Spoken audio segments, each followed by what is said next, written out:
Hello, j'espère que vous allez bien. Aujourd'hui, une petite vidéo hors série pour vous montrer un petit peu la combinaison de plusieurs concepts que j'ai abordés avec vous dans certaines vidéos. Là, en l'occurrence, je vais aborder un concept qui a fait l'objet d'une vidéo assez récemment qui s'appelle le Market Maker Model, MMXM. Donc, c'est une vidéo que vous trouverez sur le serveur Discord du trône à la catégorie contenu vidéo. Le voilà, donc le secret des Market Maker Models, MMXM. Vous le trouverez également sur ma chaîne YouTube pour ceux qui sont abonnés. Je reviens pas dessus. Si le concept vous est étranger, je vous invite à regarder cette vidéo. Elle est pas très longue, elle doit durer à peu près un quart d'heure. Et un autre concept que j'avais abordé il y a maintenant plusieurs mois qui s'appelle c'est un setup qui s'appelle le Davy Crockett. Et le Davy Crockett, comme son nom l'indique, c'est une façon en fait de poser des pièges sur le marché à certains endroits clés qu'on va appeler des inefficiences, avec le postulat qu'à un moment donné, le prix a de fortes probabilités d'aller venir revisiter ces zones, parfois de façon très furtive. Et l'idée, c'est de poser un piège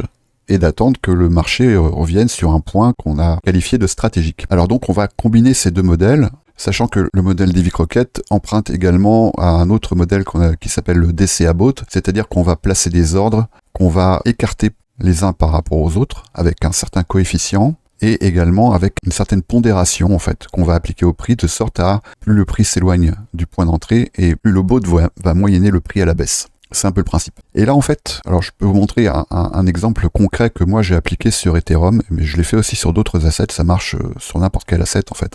Si vous regardez bien ici, on a eu, là je suis sur une charte en daily sur Ethereum, je suis sur Bitgate, mais après ce setup je l'ai mis en place sur un autre broker. Et donc, ce qu'on voit ici, c'est qu'on a eu le tag d'une zone importante sur Ethereum, en l'occurrence ici un order block, que le prix est venu manger une surface de consolidation, et là c'est là qu'on va retrouver le principe des market maker models. On sait que la finalité d'un market maker model, qu'il soit sell ou buy, est de venir capturer d'anciennes surfaces de consolidation. Et ici en l'occurrence, on peut considérer que ce travail a été fait. Qu'est-ce qu'on peut observer ensuite? On peut observer ici El Famoso SMR, Smart Money Reversal, avec une première surface de consolidation, et ici la fameuse deuxième jambe. Et voilà, moi, mon terrain de jeu, ici, pour engager le fameux setup Davy Crockett. La fameuse deuxième jambe du market maker, ici, buy model, avec comme objectif les surfaces de consolidation précédentes qui ont été laissées lors de ce flux baissier.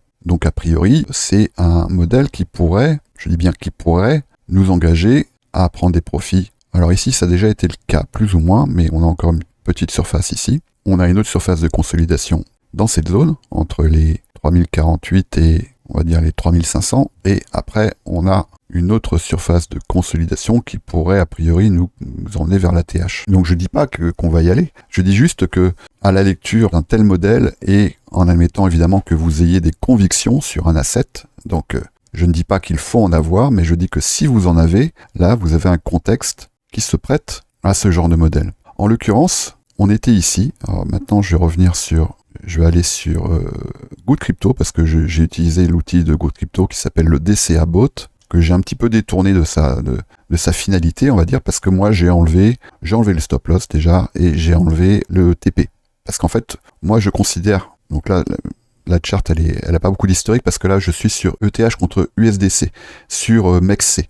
Donc, il n'y a pas beaucoup d'historique, ce qui fait que je me suis servi plutôt d'une chart qui avait plus d'historique, ici en l'occurrence sur Bitgate. Et donc, moi, dans ce contexte-là, mon biais, ce serait plutôt que on pourrait venir se reposer sur cette zone ici pour aller ensuite visiter des plus hauts, et les plus hauts, je les connais pas, je peux essayer d'en faire une estimation avec certains outils comme Fibonacci, mais en l'occurrence pour l'instant c'est prématuré. Là mon idée c'est plus essayer d'avoir le meilleur point d'entrée possible dans cette zone, et après de laisser le prix faire ce qu'il a à faire. Éventuellement de décider d'invalider, mais je vais pas invalider sur des niveaux en particulier, j'invaliderai plutôt sur une dynamique en particulier. Donc là pour l'instant c'est prématuré d'en parler, et donc moi, ce que j'ai identifié comme zone, c'est cette deuxième jambe ici. Et donc, ce que j'ai fait, c'est que j'ai placé des ordres. Donc, on était ici, sous cette bougie baissière. Et en l'occurrence, le prix est bien venu prendre un premier ordre ici. Et ensuite, j'ai placé, en ce qui me concerne, moi, j'ai placé 10 ordres. J'aurais pu en mettre plus, j'aurais pu en mettre moins. Moi, c'était mon choix. Avec une certaine pondération. En l'occurrence, chaque ordre fait 2 fois le poids de l'ordre précédent. Et vous voyez qu'il y a un léger écartement, de sorte à ce que ces 10 ordres couvre une zone qui m'emmenait jusqu'à 2070 à peu près. Et 2070, si vous regardez bien, ça m'emmenait dans cette zone, ici, dans la zone de ce breaker, où j'avais toutes les raisons de penser qu'il pouvait y avoir une réaction dans cette zone-là. Donc j'ai placé 10 ordres précisément dans cette zone. Voilà. Et c'est plutôt pas mal parce que, en fait, si vous regardez bien, quasiment tous mes ordres ont été remplis. Il en reste un 10e qui est un tout petit peu plus bas, mais c'est pas très grave. On va peut-être y aller, mais même si on n'y va pas, pour moi, l'objectif est atteint et j'ai un prix moyenné, une VWAP. La voici ma VWAP qui est à 2240. Donc voilà ma VWAP, c'est-à-dire le prix pondéré avec le volume. 2240, voilà, on est là. Donc on est plutôt pas mal en fait. Donc plutôt que d'engager toute une position sur un niveau avec un risque qui est quand même assez élevé, j'identifie une zone et cette zone devient ma zone de travail. Et en l'occurrence, on voit bien ici que dans ce contexte de market maker buy model, s'il est confirmé, on a bien eu notre deuxième jambe et que le prix est venu couvrir une partie importante de cette deuxième jambe et qu'en l'occurrence, le prix, il a réagi au contact à quelques ticks près. Vous voyez que si j'avais juste attendu que le prix vienne ici, peut-être que j'aurais pas été fil. Donc moi, j'ai préféré commencer par un ordre d'une toute petite taille et progressivement augmenter, multiplier par 2 la taille de mes ordres et surtout les écarter de sorte à pouvoir couvrir cette zone. Voilà. Et puis maintenant, évidemment, il y a juste à attendre. Pour ce qui est de l'invalidation, il faudrait que ce modèle soit invalidé. Il faudrait qu'on vienne travailler sous cette surface de consolidation et qu'on ait un échec sur une inefficience en daily, par exemple. Auquel cas, moi, je pourrais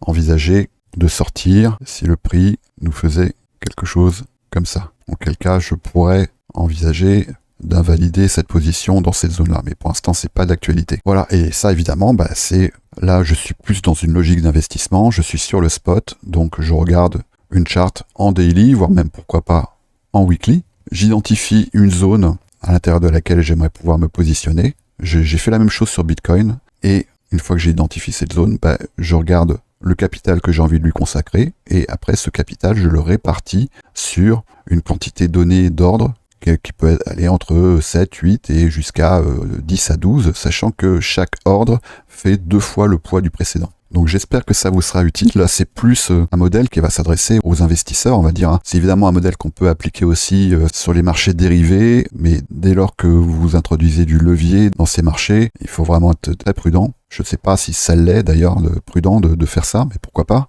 Et surtout, il ne faut pas oublier que là, on est quand même sur des positions qui peuvent s'engager sur du très long terme et que les funding viendraient complètement grignoter vos performances, enfin en tout cas une partie significative de vos performances si vous engagez ce genre de trade sur une dynamique, sur une charte daily en levier avec les perpétuels. Mais après, pourquoi pas, vous pouvez très bien identifier un modèle qui soit comparable mais sur des unités de temps plus courtes et auquel cas, pourquoi pas, ça pourrait tout à fait s'envisager. Donc, petit rappel, moi je suis partenaire de Good Crypto, donc j'ai des tarif intéressant. Si vous prenez à l'abonnement max à l'année, vous pouvez avoir 25% de réduction sur l'abonnement. Je vous mets tous les liens en description. Et cerise sur le gâteau, à partir du moment où vous êtes mon affilié sur Good Crypto, vous avez également accès à un canal Telegram exclusif dans lequel je partage pas mal de petits tuyaux, de petites dingueries, des setups et aussi des configurations pour engager des bots DCA. Si vous avez des questions, évidemment, n'hésitez pas à les poster en commentaire à cette vidéo, à vous abonner si ce n'est pas déjà fait, etc., etc. Allez, bonne journée.